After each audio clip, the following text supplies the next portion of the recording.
OBF-TV, the future is here. You know. One thing I would like to know also from you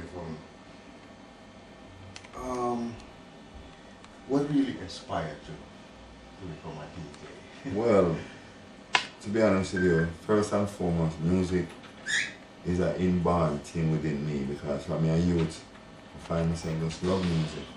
You know, radio was one of the things that keep most people together at the time because a lot of people couldn't afford to go to the big clubs and the big arenas and things. But what really inspired me and let me realize that whatever music inspiration I have in me, whether to be a musician that play the instrument, or to sing, or to rap, is U-Brown. You know, that is U-Brown. Yeah, because I grew up in the era that U-Brown was living in, that is Kingston 11, Waterhouse, Olympic Gardens, Tower area, and those places, you know. And U-Brown was living not far from me, about between 5 and 10 minutes walk from my home to U-Brown home. So I always see U-Brown at least 3 times a day, 3 times a week. Sorry, 3 times a week. Yeah, and King Tubby's sound system was also in the same community. So it was something fortunate for me to get to come across U-Brown and King Tubby's, and that's when I start realize that I just take on to this section of the entertainment business, as they would call it, DJ, rapping over the rhythm tracks. Because the way U-Brown attire himself and present himself and, you know, and do the things, it capitalized my whole mind, and that's what really made me realize that yes, DJ is the thing that I love. But surrounded also by so many artists or so many icons at that time also. A man like Big U and you had U-Roy, you know. I-Roy, yes. all the guys there. Dennis Al Capone. Exactly. Vince Jasbo. You get me? You know. It automatically catches you also. Yeah, because once Hollywood there. Yeah, because what happened is after I start recognize that I love the dance, and then when I love the dance, and I start love the type of music where I hear play, and then I had a friend who also introduced me to the dance, because I grew up in a home where you can make mistakes, but you have to be careful when you make mistakes because the punishment can be heavy. So, but when I start becomes mid-teen, it's like 15, 16, it's like most kids know that the parents going to punish them, but them still do what they want to do, you know, and pay the consequence later.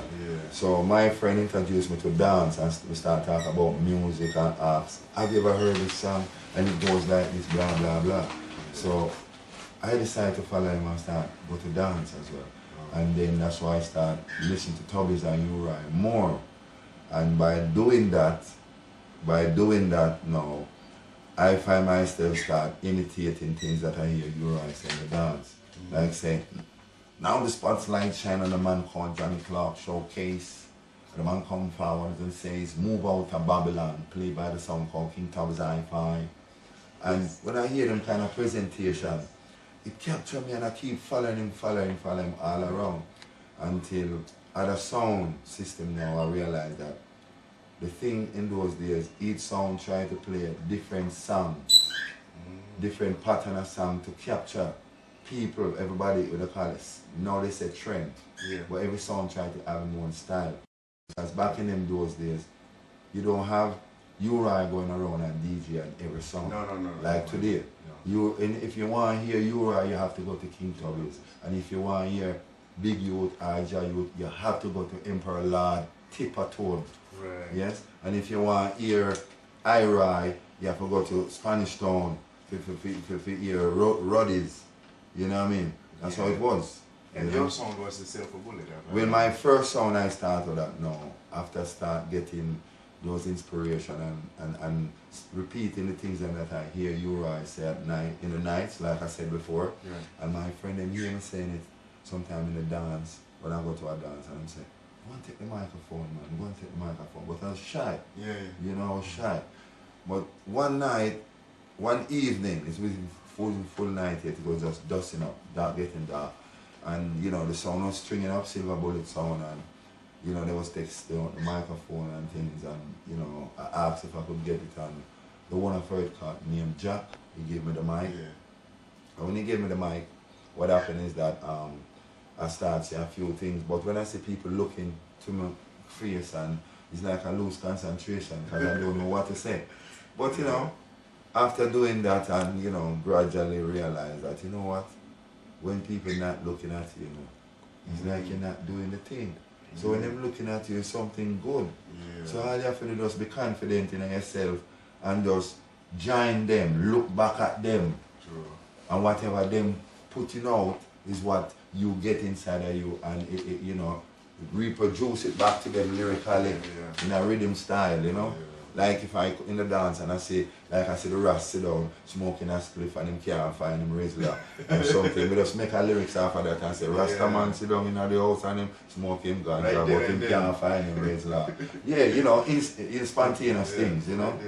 And that's where people start rate you, because people never expect you to come, especially, let's say we come to Amsterdam to play and we have a special rhythm track.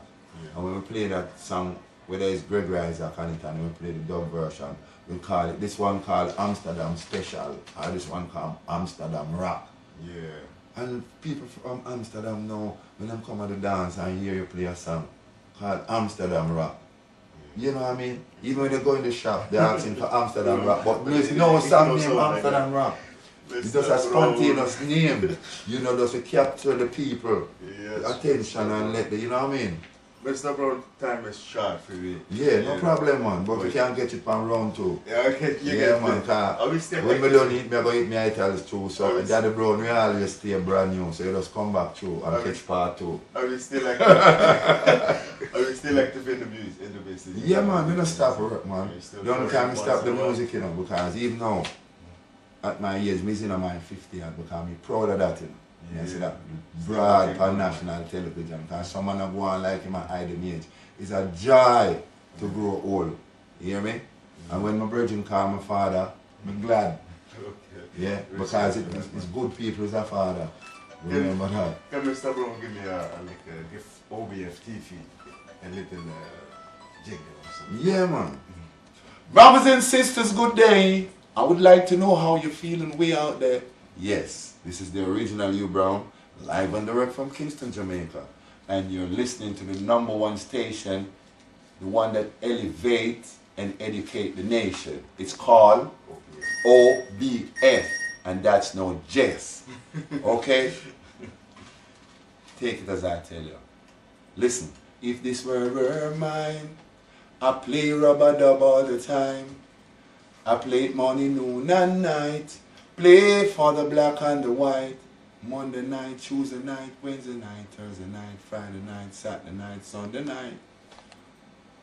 This station, give it to you each and every time. Selassie, bless. That joy, yeah? It's just that joy. Yeah, man. When I absorb every little thing. Don't worry, still man. absorbing it, man. Everything season and curry. If I respect, man, and guidance, Yeah, man. man. Bless you. Keep Feel it free up, anytime I get it. You hear me, brother? Yes, man. Bless you. Okay. Free anytime I get it. You hear me, brother? Yes, man. OBF-TV, the future is here.